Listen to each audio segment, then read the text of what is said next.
Want me to open it up? I don't know. Galen just walked off, so Well, we have 2 minutes. okay, great.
Still starting right next. Okay. He had asked. He had asked when we wanted to start. Oh, yeah, Steve, if you would just open right at 6, I'll wait like 30 seconds at that point, and then I'll just start right on time. I'm just debating, like, what is my takeaway? Is it advertising? Is it the fact that I had players on the last one? Is it? It's not you. It's the energy. The energy for sure, but that means it's only gonna get worse from here on out. Yes. Yeah, well, and I went, it was a lot of first years and I caught them all at the very first day. We had that sort of welcome fair. Yeah. And definitely the moms and dads were like. Should let them sign in so I can remind them for the next time. Like all the Zoom people get a reminder. Yeah.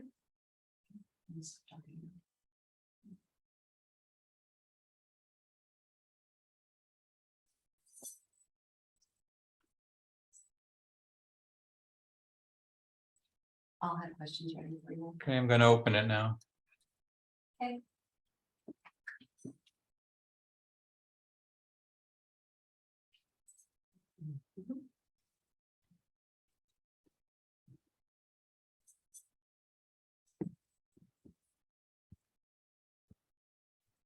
Just gonna wait a few more seconds for people to get settled. Steve, do you want to make sure we record, please? I am recording. Thank you so much. Good evening, everyone, and welcome to Wellness at Eastman. And we're here in Howard Henson Hall at the Eastman School of Music, and it's a beautiful October day here in upstate New York. I'm Galen McCormick, and I'm the director of Eastman Performing Arts Medicine. I want to welcome you to the second installation in our series. Today, we're going to talk about time management. Before we get started, I'd just like to make an acknowledgement that the University of Rochester is on the land of the Haudenosaunee people, keepers of the Western Door, and we are grateful to them for their stewardship of the land, and we are excited that we continue to live side by side with the Seneca people here. So today, I have invited Dr. Blaire Koerner to come from the Institute for Music Leadership, which is part of the Eastman campus, just right across the street from the Eastman College building. And I've asked her because she's one of the busiest artists I know, who has a career both as a staff member, as an academic person, as a performing artist, as an educator. I truly don't know how you do all of that. I really feel like I have a sloth next to you. So I was thinking about how we put together this series this year, and I thought one thing I really learned a lot after I was out of Eastman was about time management, and it was actually from a webinar like this that was put on by a different arts organization. So if you don't mind coming up and getting us started, how we can make the most of our time. Thank you. Thank you very much. Hello, everyone. Again, my name is Dr. Blaire Koerner. I go by she, her pronouns. My visual descriptor is I am a early 30s white female with a buzz cut, which is relatively new and kind of exciting. So yes, I do a lot of things and I have to manage my time appropriately for that. As mentioned, I work at the Institute for Music Leadership, and that is a full-time job. But on top of that, I'm a bassoonist and still an active performer. I actually have a duo with a harpist, and we just put out our CD. And actually, I'm wearing all black today because I'm going to go to a studio right after this to do a music video. So talking about keeping that active. I'm also an educator and faculty at Syracuse University, where I adjunct teach bassoon. So I go out there once a week. and at the Eastman Community Music School, where I also teach bassoon. So over the course of this time frame, I've added some things and I've dropped some things because I wanted to figure out my own personal management and wanted to figure out why I'm doing things and my priorities. So today it's how to make the most of your time, and I boil it down to a few big topics. What's your style? This is going to be important to really reflect and do some self-reflections. Peak performance, this is something I actually stole from a book that I learned about through Galen. But basically, when are you at your best? The glass versus the plastic. We'll get to that one. And then assigning a D-level task. It sounds like a lot of weird titles, but that was the point, to kind of bring you in and be like, what does this mean? But it boils down to two things. First, understanding yourself.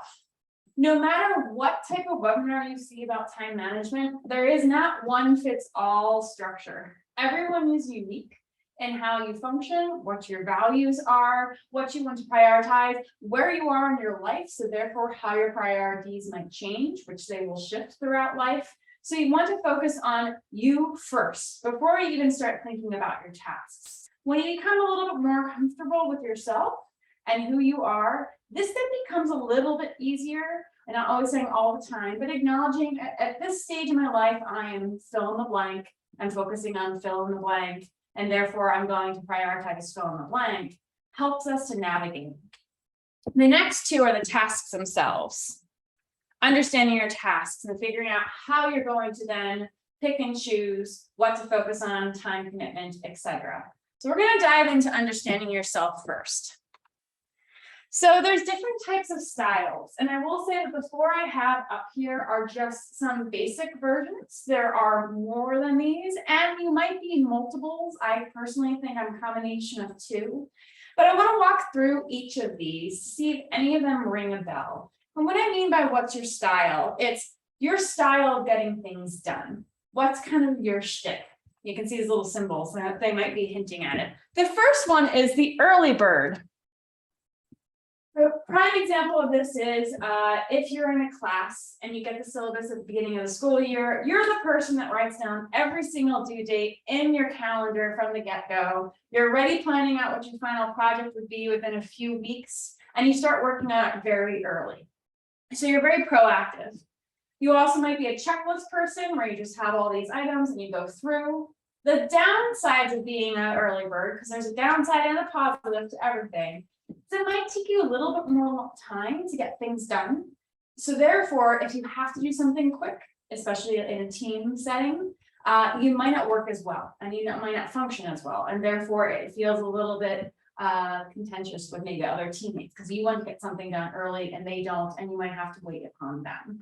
So mindful of that, you're proactive, you get things done well in advance. That means you're going to need some time to get things done. You chop or block it a little bit at a time. The next, the juggler. You're one of those people that just can't hold still. You bounce around from things to things. You find that you're most active at when you're the most busiest. You can multitask. I know that term is now becoming a little outdated, but you can flip back and forth between different topics fairly quickly. That might mean within a day. That might mean within a study session. That might mean within a practice session if you're going from one piece to the other. You just function in that way. You also might to move along in different parts. So you might mean that you do a little bit of this paragraph of an essay, quickly jump to do some oral skills, quickly jump to work on some reads, the students here, and then back to your essay. And you function on different chunks at a time. You don't necessarily sit down and complete one thing at a time. Next, the absorber. I couldn't find a good image for this in PowerPoints. My head's soaked, we're a sponge. Anyway, you're one of those people that need super focused attention. You probably don't like to have a lot of busy sounds, or if you do, you put your earbuds in and you just kind of hyper focus in, which means that you are going to stay on top of a specific task for a period of time. You might get very in depth. In fact, time might just fly by for a period of time in this space. And you might even get caught up in a task. But unlike the juggler, you are not able to bounce around. You really need to kind of narrow in, accomplish something, feel like it's completed before you can really move on. So that is something to keep in mind. Oh, I forgot to go about the juggler. The bad thing or con about the juggler is that when you're bouncing too many things, you might not be able to have a specific type of focus to it. It might not feel consistent. So if you're bouncing between an essay to oral skills to read making, your essay in the long run might not feel very comprehensive because you're doing it in different chunks. Your oral skills, you might miss an exercise here or there just because you're bouncing around. So you have to be mindful of that. The absorber is kind of the opposite of the early bird in the fact that because you are so hyper-focused, you want to then complete it to the very end almost in one sit down. So that means you might need a lot of time, but in one period of time, you just can really narrow in. Now, the next one is the pressure cooker. So this is a polite way of saying procrastinator, but the pressure cooker are individuals who work as close to the deadline. You might feel the most invigorated when you know that there's something right there that needs to be done. I had a roommate that was like this. She would wait until the last absolute moment to do anything. So she'd be up until 2 or 3 o'clock in the morning doing a paper. And I always asked her why. And she said, I get the most done under pressure. I get so many ideas out on paper. So this means that usually a fast worker, you can get a lot done in a short period of time. But that also means that, especially in a team setting, you might be the one holding a project back, and then you're waiting to the last moment, and not everybody agrees with that. So there's pros and cons to each of these. Now, again, you might be multiples. Personally, I'm a combination of early bird and juggler. I like to plan things out, but I like to keep it busy. I know for me on the weekend, if I have absolutely nothing planned, very little will happen on that weekend. But if I have one scheduled rehearsal at 1 o'clock, my morning is chock-a-block full because I just plan it out and I know I got to keep it going. And I feel like I can move forward. But the instant that I have some free time, I slow down. So for me, the juggling really fills me and I really enjoy that. It's exhausting in the long run, but it's something that I know I have to plan for, and that's how I function. So that's one thing. What's your style? And reflect upon these. Google some more if none of these really ring true to you, but understanding that's going to be crucial because sometimes you can choose to do this at any point.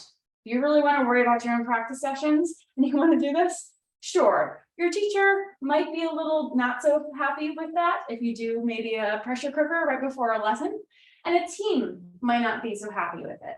If it's something purely on your own, then you do have that choice, but you do have to consider others around you and acknowledge when some of these styles are going to be beneficial to you and when some of these styles are going to be not so beneficial because you're interacting with others. Next, your peak performance. So this is still about you of yourself. First, when do you like to work? This is a legitimate time of day. I'm an early bird. So I get up, not just early bird style, but like I get up in the mornings, I work out, and I'm a go, go, go. My mornings are great. I get to my office really early. I can focus in, I can play some music. I get so much done in that time frame. My nights are not so great, which is wonderful for a musician. So I've learned that in order to be able to do that and do it properly, I'm going to need to take some time off halfway through the day. Prime example. I said I'm going after this to a studio to do a recording, which I am. I need to take a little bit of time in the middle of the day because I know that I'm not at my peak performance, my best self at night. So therefore I need to make it up by doing things like taking a nap or having some coffee or one of those things. So when is important? When do you find that you work best? Obviously, schedules can get in the way with this as well. You know, you have classes maybe during the when you work best. Fine, but then can you do it on a weekend instead? Could you reflect upon and schedule out time for yourself specifically during that when? Another thing that impacts peak performance is where. Some of you, as I mentioned before, with the hyper focus, might find that the solitude of a space is going to provide you that hyper focus. Sometimes it's the kind of going to the busiest space possible and being able to hone it out that gives you the hyper focus. But people work in different places in different ways. Some people find that they stay at home and they're in the comfort of the pajamas, they're off. So they have to physically go someplace else, like a library, in order to get work done and be accomplishing something. So the where can be very crucial. It could be because you're also being, roommates might be coming in and distracting you, even if they don't mean to, by just having a casual conversation, and that's not going to work for you. As you continue to grow and have your own space to practice within your home, that's going to be important. Where do you put your instrument? Mine's right across from the kitchen right now, and I find that I don't prefer that because I can see the dirty dishes and I get distracted. So I know that I now need a separate space that's just purely dedicated to my playing, so I can then remove all distractions. Sound for me, however, is not a distraction. So if I'm hearing kids playing or my boyfriend also playing his instrument, that doesn't bother me, but visuals are. So the where is important to me. Also picking up and moving to a physical space, even moving to physical spaces around your house and changing that up could help. So think about the where when you want to get something done. And the how. As I mentioned before, some people like to do work with music on. To me, I found out that I can't listen to anything with words because I start singing it and then I type it, which is not good. Or, believe it or not, classical music, because I start assessing it. And I start singing it, or I think about the bassoon line, or something else comes up that distracts me. So it has to be something I don't know too much about educationally wise, and hopefully it doesn't have any language. So for me, I pick up jazz, I pick up like instrumental Celtic. I mean, I do a bunch of instrumental things, no language, of just kind of jamming tunes so I can keep kind of low if I want to get into the groove. So that's something I've learned about myself. The how also might be, I notice that if I don't have water nearby, I get headaches and I get dehydrated very fast. So that will greatly impact my capability of managing any type of task, whether that might be practicing or whether that might be accomplishing a specific essay, even having a conversation with somebody else. So having a water bottle nearby, having my head not down, looking at a computer, but looking up, are the little things that make it possible that you're not distracted, you're physically okay, and you're mentally there. Because basically all this boils down to what gives you your best peak performance. Where, when, and how do you work and operate at prime? So you're not distracted by anything, and that you can really just focus in and make the most of the time. Because it's not just about when you do these tasks, it's about how you do these tasks. If someone tells you that they sit down and practice for 4 hours, unless they're going through every single concerto that they're working on at that time, usually that means that it's not necessarily maximized practice sessions. Instead, they might be a little distracted, they might get on their phone, they might do some stretching, which might be perfectly fine, but it's not necessarily absolute 100% focus for 4 hours, because there are very few people that can do that. Instead, you could ask, could you tell me how you practice? And you might learn that they do 25 minutes on, 10 minutes off, 25 minutes on, 10 minutes off. And that is a much more focused and time managed practice session than, let's just say, noodling around for 4 hours. So keep in mind, that's the type of thing that we're talking about here when you're talking about your personal peak performance. So now we've discussed your style and your peak performance. So this is all you. As I said before, understanding you is the most important part first.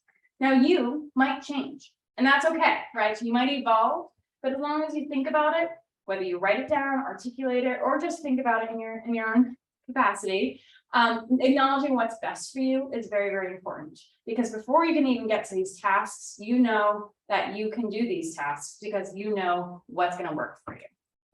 Now we'll move on to the next two. Okay.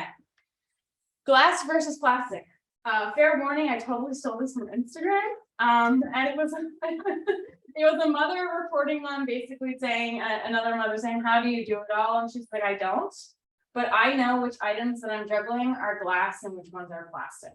Essentially, it means if you were to drop something, what happens to it? The glass, as you can imagine, hits the ground and shatters, which usually means something dramatic or big. A plastic will bounce and you can pick it up and add it back in later. So the first thing when you look at your to-do list of things that are upcoming is to assess if they're glass or plastic. How do you do this? There's a few questions you can ask yourself. Is it deadline appropriate? So is it something that has a specific time frame that's coming up? Is it something that's going to impact your long term versus a short term, right? As much as dreadful, and I get this, I was a student, failing a test might be, and not doing that well, if you're still going to walk away from that class relatively okay, Awesome. About 5 years from now, it really won't matter. Grades quickly disintegrate after you get into grad school. Employers don't ask about that. So it is important for scholarships and other things. And that might be a glass because you're right at the cusp of not making it through your scholarship. So now you know that it's a glass. But if you're doing really well in general, sometimes we have to let some things slide periodically. And we need to know if that then can turn into a plastic. So deadlines, long-term question versus short-term consequences. Personal things, so this might be health related, what might be very important to you personally, whether it's something that you struggle with, whether that's something that you work with on your family. So for instance, let's say a friend of yours is been helping you a lot lately, whatever it might be, driving you to the airport, helping you with assignments, listening to your mock auditions, etc. And suddenly they go through a really, really hard time. Your friendship right now, you have to determine if you bail on them, is it glass or plastic? Well, if they just stood up for you and did a lot of things, a plastic thing which might have bounced back might be a glass at this moment because they really, really need you. And if you burn that bridge after they just supported you a lot, they may walk away. And you have to determine if that friendship is worth that partnership, right? So everything can turn from glass to plastic and back again, depending on the priorities around it. This can be hard to identify. This can be something that you really have to self-reflect upon. Sometimes we get so hyper-focused on certain things that we often mix these up, but not everything's glass all the time. And I'll tell you in the next slide how to deal with some of these, because we might find that we can move these around based on different tasks. But understanding that is going to be crucial. So for instance, I'll throw out some examples of things that I would say a scenario. I'm going to talk about me. This is a good thing. Right now, I just closed on my first house. Woohoo! If I didn't show up to the lawyers to close, was that glass or plastic? Yes, okay, you can probably imagine that would not be a good thing after going all through that. Great. If I don't pay my first mortgage, is that like the first payment, is that glass or plastic? Okay. I currently have a month to move. I told my apartment that I have plenty of time. I wanted to have this time frame. So getting a U-Haul is maybe not is it glass or plastic? Well, if I have a month to move, I might not need that immediately. So maybe I can hold off on that, do a few car loads, check out the house and fix it up here and there. But it's absolutely crucial that I hire a U-Haul this instant and move everything in if I have a little bit more time to do a gradual move. So that's becoming moving, the actual moving part is becoming more plastic because I know I still have the rest of this month. So that's just 3 examples all around one house scenario. So walk through that for yourself. And that can help you with assignments. That can help you with what you practice in the practice room. That can help you with your physical and mental health. That can help you with relationships. And again, acknowledging. Now, the other thing too, which can be hard, is if you don't know, talk to somebody. Explain to them why it's one way or the other. If they give you a funky look, you might be in the wrong, or you might need to provide a little more context for them to understand. So it's always a great way. Go to a colleague, a mentor, someone that you can go, I'm really deciding about these things, which one I can drop. Here's my reasoning why, and see if they can provide you any extra support for that. Because sometimes we need to get out of our own head and get a different perspective. Next, assigning these actions. This is the hardest part. Now that we know ourselves, now that we know our different tasks, and if they're glass or plastic, we need to know what to do with that information. And some people get really stymied on this. Or some people, which just because they're pressure cookers and wait until the last minute, will hold off to the very, very last little bit to do any of this. So I found this online, a product plan on stealing. There are 4 Ds of time management. So there are do, defer, delegate, or delete, drop. Do is pretty obvious. You actually just go ahead and do that task. This might be one of those ones that are really high priority. It could be a short-term thing, it could be a long-term thing, but it's something that you really focus on. That one's fairly clear because usually if we want to do it, there's a reason for it.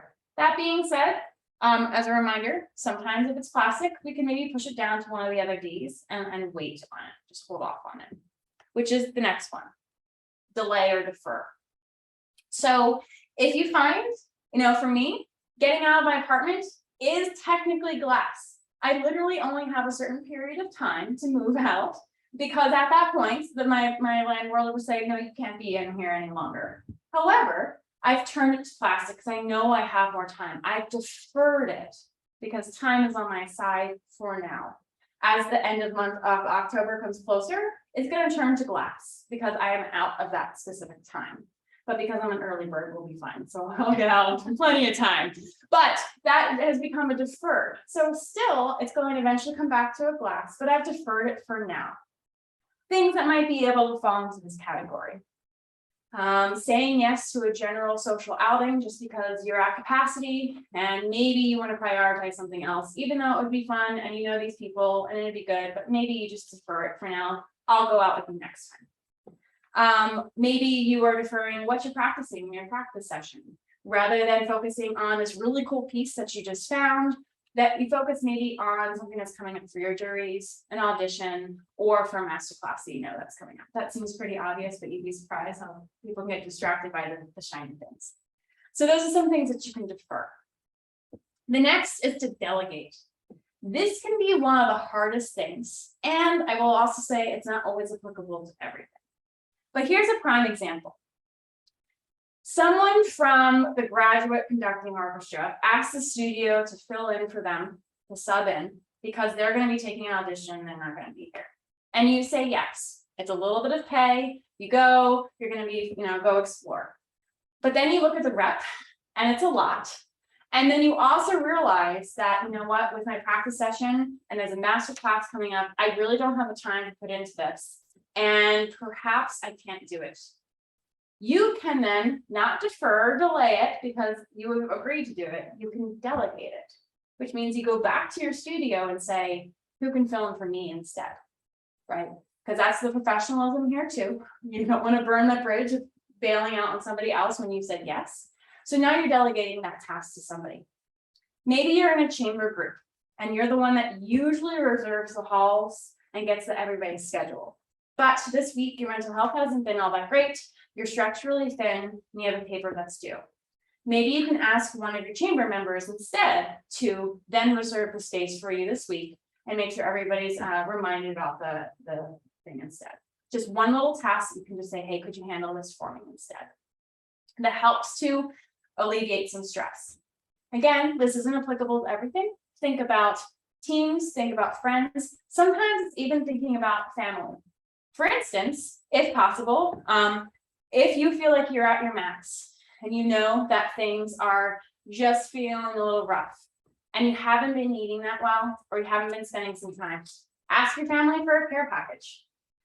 It's a little thing that you can do, and then maybe you can just get a little care package of teas and something to make you smile and some healthy foods and some other things that you just don't have the capacity to go out, rent a car, ask a friend, and then go and do it. And it's just something that maybe your support system would be willing to do for you. So that's delegating. And the last is the drop or delete. This might be a permanent drop or delete for sure, right? So this might be the entirely like, you know what? I'm no longer going to be a part of this chamber group because I find that it's not going to be very productive with my time. Okay, that's going to be a bigger decision, totally fair. It might be, you know what, I am no longer going to be, doing this job on campus. I just have so much going on, and having to stay up late at 11 o'clock at night at Sibley Library to maintain things is just not good for me. I end up not being a night person, so I might need to think about getting a job instead. These are usually bigger ones that you have to decide for yourself. That's fine. Just do a little reflection on that. But again, hopefully none of these are glass. And if they are glass, you can drop some things that are glass. Heads up. You have to acknowledge what those consequences might be. So I'll give it, for instance. I worked on a podcast this past 2 years with 2 colleagues of mine. And we worked really hard on it, great during COVID. But it was starting to take a lot of time. It was starting to take a lot of investment of money, and we needed to grow. I didn't have the capacity to add more on my plate, and I suspected my friends didn't either. So rather than just saying, I'm out of here, bye, and breaking that connection and those friendships, I instead said, we're gonna anonymously take a poll of our priorities and figure out where the podcast lies in our daily lives. Sure enough, the majority of us turns towards like number 4 or 5 out of 5.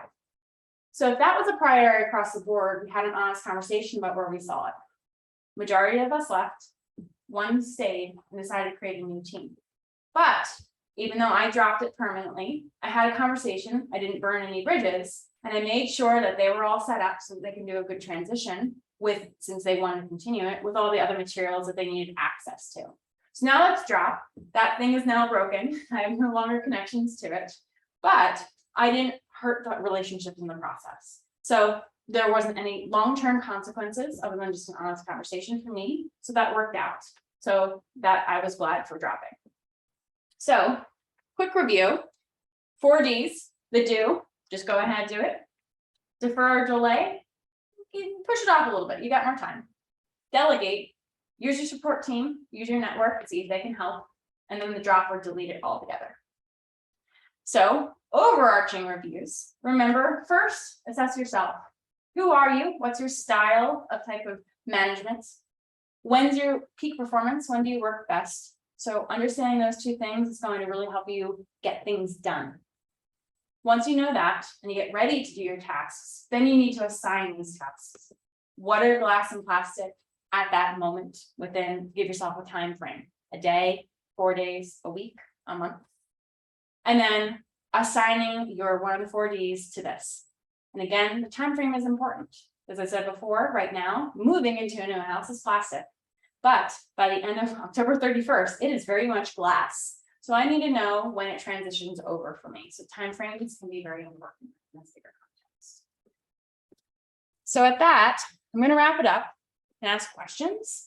So see if anyone wants to ask anything specific about, for instance, or anything I can go in more detail for. I have some ready. Would you like to shout a question out? You go ahead first. Okay, sure. First of all, thank you for talking about how you have to have water around when you're working, because I mean, I'm a string player, so I don't necessarily have to, but now that I do a lot more administrative work, I also find that I either need to have it around or I need to consciously stop and get water. And what I'm loving about that is that you're really helping us to integrate health into all the work. You don't wait to take care of yourself. That's absolutely got to come first or be completely integrated. So that I thought was really cool. And also the way you're talking about the 4 Ds, you know, this really is about your professionalization and your network of friends. This isn't just work, that we don't live in a bubble. Exactly. So one of the questions from the beginning, thank you for articulating the styles, because I often think of the early bird person as like, oh, we should all be that person, like super judgy talk on my part. But if you need to move your style, like you mentioned teamwork, right? Yep. And especially a lot of us here at the school are doing chamber music. Yep. So that's a great teamwork. What do you do when you're all different styles? Yes. I know that's not exactly time management. It is, because, you know, if your group is working together and you need to get something done, you do have a specific time frame that things need to get done. That might be for a recital, that might be for a competition, etc. So my duo that I told you about before, which I'm going to go record after this, my duo partner and I have very different styles.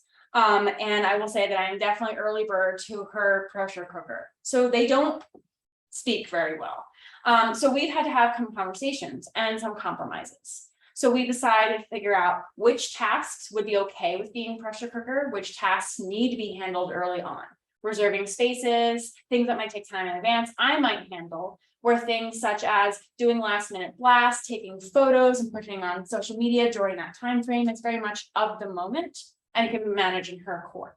So first, building to those strengths, and then also recognizing that there will be some compromise, so that I might have to stretch my timeline a little bit later and then move more quickly at the last minute for some things and not have to plan everything out months in advance. And similarly, I might ask her by saying, hey, in our next meeting, could you provide these 4 or 5 things, which requires her then to have a new timeline, a new deadline, and therefore she can pressure cook up to that new deadline versus the long-term like final recital. So we compromise and we figure something out. In the long run, if there is no compromise, the team won't work, essentially. So you have to acknowledge that, and that there has to be some sort of middle ground, build to strengths first, then compromise, And then also recognize that maybe sometimes, there'll be things that, certain people just won't be managing, because that's just not what they're going to be able to do in time for big glass things to get done. So there is collaboration and conversation in that. And honestly, having a really good conversation about who does what is going to help save a lot of time, because then people aren't running around chasing each other and very confused. It sets the standards from the very beginning. Can I say, so follow up, that what you just said is so powerful to me, that you have to have an honest conversation. And now let's bring it back to you individual artists practicing alone. I would also say, and I wonder if you agree, that I sometimes think we're not honest with ourselves about what we can accomplish, what we should accomplish, or what we're actually really committed to. Do you have any advice on like how to get clear on that with yourself? Right. So I think this works in different ways, but articulating it in some fashion, right? This could be in a journal. This could be verbally to a friend. This could be in your checklist, but absolutely writing it down, so it's not just running around in your head or speaking it out loud, makes it real. And when you start articulating those reasons why, you actually might identify issues or aha moments for yourself. And of course, if you want to have other people involved, that would help too. But I think actually articulating it in some capacity makes it super real. And then on top of that, articulating what's a time commitment that would take, right? So you might say, you know what, I'm going to write this essay. It's a big thing for me. I can do it in like 2 hours. Time yourself, legitimately check in on yourself, and then look back at that quality. Is that accurate of what you can do in 2 hours, or do you think you can do better? Or were you pretty good in that 2 hour time frame? And what were your parameters, so that in the future you can manage that in that time frame. But a lot of people, and I have student workers that do this, they have them track their hours, and they're very bad at that because they just do the work and they walk away. But to getting paid, you definitely need to track your hours, but you should start doing a little bit of that periodically, not necessarily to the minute, but glance up, give yourself a time frame, because then that's a truth of how long it actually takes versus what you think it does. And that truth can be very honest.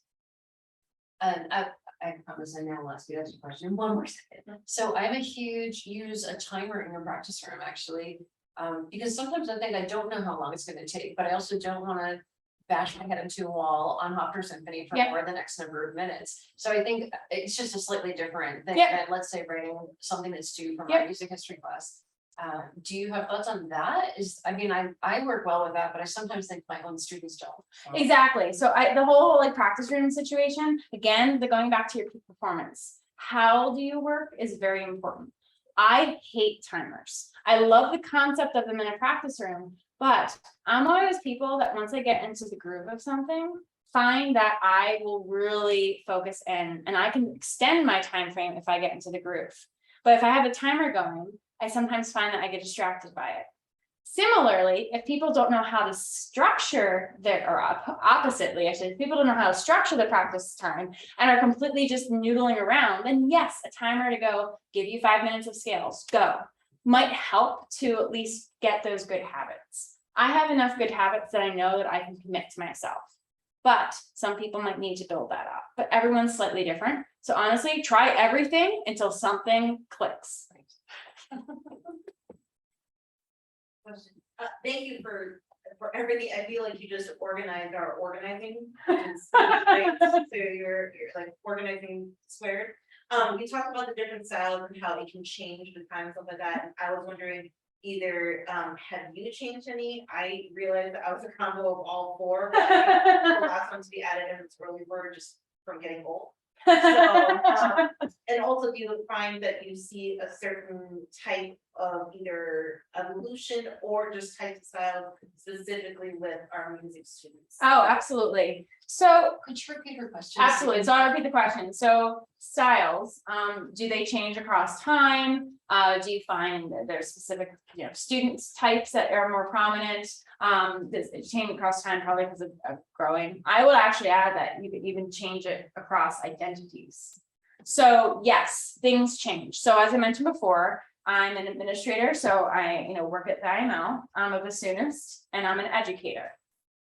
My styles might change a little bit between those two, right? So for instance, if I am planning out my educational syllabi for a semester. I'm doing that months in advance. Get it all ready, spring it up and let it go.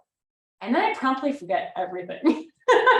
And then I have to wait, and I look at the day before to look at what we're talking about and focus back in. So that's very pressure cooker last minute. So I plan everything and then I kind of let it fall. So I'm not constantly thinking about it. And then I look last minute because I know that I've talked about it before. I know that I can have these conversations. I know what I'm looking for. So as long as I've done the plan, I will wait last minute to review what exactly our conversation of that day is. I think it will definitely change as you grow, because you as a person will change, but your environment will change. A school environment is very different than an office environment, which is very different than an orchestral environment, which is very different than a chamber environment. And so because of all these different things, you might have to slightly adapt. So as I mentioned before, obviously we entertain for orchestras and performances at night. I don't work very well very late. And I learned to have to adjust that. I did My Fair Lady Broadway tour and we were up until 11 o'clock every single night. And then I went to work the next day. It was exhausting. I could manage that for a week. I could not continue to do that. I'd have to completely change my style in order to be able to match that. And that might not agree with me specifically. So that's something to continue also to think about, is your identity as you grow, as you change, and as you pursue your career. Sometimes they're an absolute contrast to the job that you're interested in. So you have to figure out, are you changing yourself or are you going to go for a different job? So that also will impact things too, but definitely evolution and change. As for students, I see a little bit of everything. I think there is just a natural pressure cooker in some cases because of just how many things are going on, but there's also a natural juggler because of just how many things that are going on. Some just happen to do it better than others, mostly because it fits their style. I know you say that you don't do well, but Blaire sounded killer at my friend excited. Right afterwards. So. Lots of coffee and a little like nap beforehand, you know. I figure out what I gotta do. Okay, it's fine. Well, if you don't mind, I'll come up and just. Yes, So thank absolutely. you so much, Dr. Koerner. I really appreciate this. I think this is a topic, also like musician health that we don't talk enough about. Yes. And I've gotten already a ton of good ideas from you. The one thing you said that keeps resonating, I read something similar recently that said, don't do more today than you can recover from today. So if you know you have to be up like tonight, you're saying that you made sure to create at that time for yourself today. So A+ teacher, thank you for teaching. Thank you all for coming tonight. The cookies will be out in the main hall in a moment. And please join us again on November 2nd, when our Alexander Technique teacher, Katie Fittipaldi, will be here offering some advice on how to use Alexander Technique in your life as an artist. Until then, be well. Thank you, everyone.